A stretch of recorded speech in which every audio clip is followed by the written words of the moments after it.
Hello and welcome back to the Joyful Soul Creates. Today I'm showing some different ways of using natural elements on your cards, and this is a bit of a mashup of different things. I'm using the Love From Lizi October kit. This first card is also my design team project for the new Cupcake Inspirations Challenge, which the theme is fall or autumn. And this is also meant to be my Monday Makes video, although I'm a day late with it because the video got a bit delayed. But anyway, on with the cards. For the first card, as I said, this is my Cupcake Inspirations design team project. So that image is an image from Bugaboo, who are sponsoring the challenge. If you enter, you could win a $12 gift card to spend with them. So I coloured that off screen because I didn't want this video to be super long. And I cut it out with an oval die. I'd originally cut it with a larger one, but I didn't like the layout on the card. So I very carefully partially cut it with a slightly smaller one and then fussy cut the bits that overhung so that this whole image is still visible. So I have a piece of the blue pattern paper that came in the kit, and I've adhered that to a piece of vellum which I embossed with the embossing folder. And if you'd like to see more of the embossing folder, I will link to a video up in the top right hand corner that shows various ways you can use embossing folders. I adhered those two panels together and adhered them to my card base, and then I'm going to add some burlap ribbon. This ribbon is from a previous Love From Lizi kit. I do not remember off the top of my head which one it is, but I think possibly April. But I thought it fit well with the look of this card, so I pulled it out to use here. So I've just put some double-sided tape on the back of the ribbon and adhered that across the card. And then I'm using some of the copper ribbon that came in the October kit, and I'm adhering that over the top of the burlap ribbon. And again, I've covered the back with double-sided tape.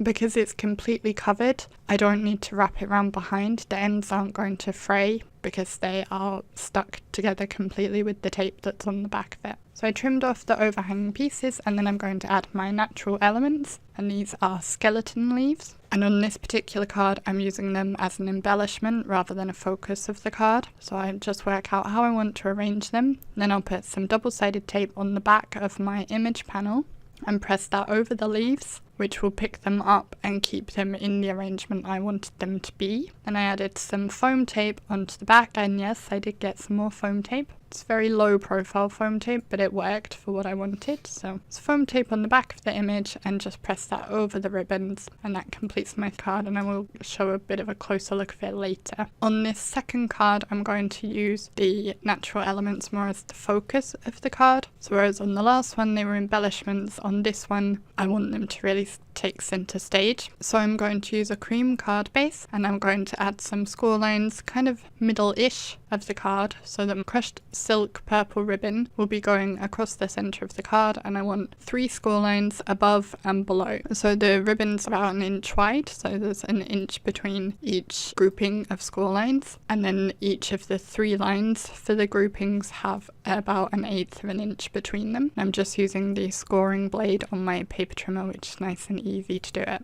And then I'm going to put double-sided tape on the back of my ribbon as I did with the previous ones, and here I'm going to show you how I did it. I have some very wide double-sided tape, and I will just press the ribbon onto it and then carefully cut around it so the entire back of the ribbon is covered with double-sided tape, and this will help hold it down nicely. And especially if your ribbon is a bit more on the see-through side, much like with vellum, if you have your tape covering the entire of the back, it won't be visible because it's everywhere. So it gives the illusion that it's not there because you can't see the edges of it, if that makes sense. So just trim away any excess bits off to the side and cut the ribbon down, and then I will adhere it onto the card base in the gap between the score lines that I had made. I did have a little trouble peeling the backing off the tape, but with my reverse tweezers I was able to get it. So I just peeled off the first little bit, got the ribbon into place, and then peeled off the rest of the backing. And this is much the same way that I do when I'm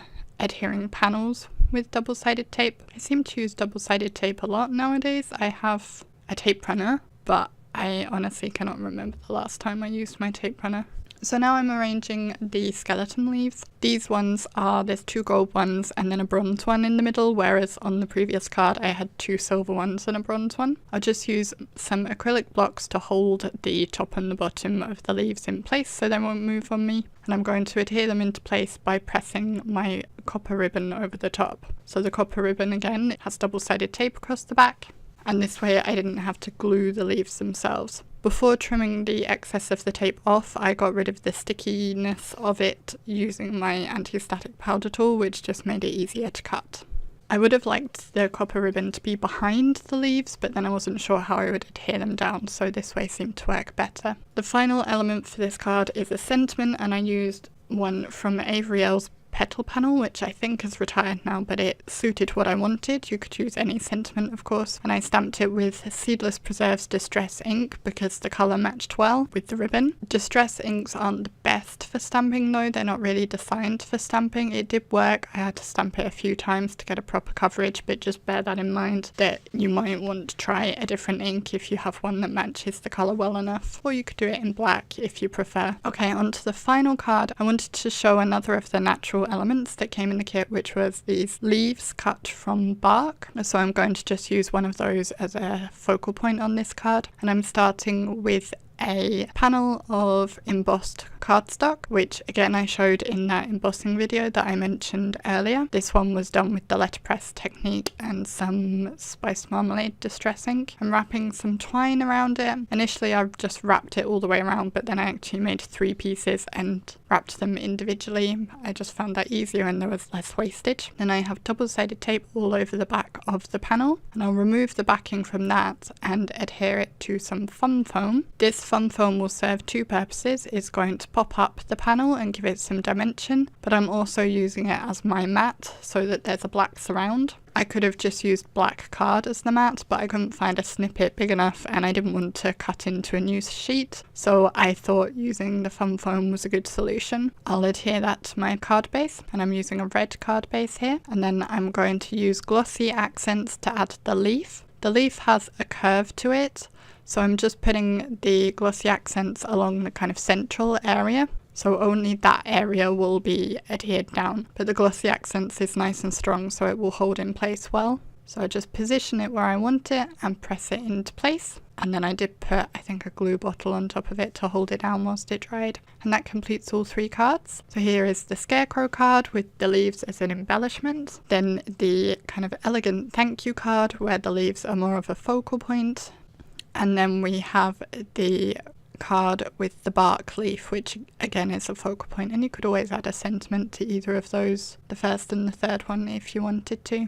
So there's 3 ways you can use natural elements on your cards. I hope you found that interesting and useful. Last I checked, the Love From Lizi kit is still in stock, so I'll have a link down below for that if you would like to pick it up yourself. It's a really fun kit and I've really enjoyed playing with it, and I do have a couple of other videos showing things you can do with it that you might want to check out. I'd love to hear from you in the comments if you have any questions or would like to let me know anything you would do differently with these cards. I'm always very interested to hear from you, and I do my best to reply to every comment as well. If you did enjoy this video, I hope you will hit the like button, subscribe if you haven't already, and you could press the notification bell down below to be alerted every time I post a video. Thank you so much for watching, and I will see you in the next video. Bye!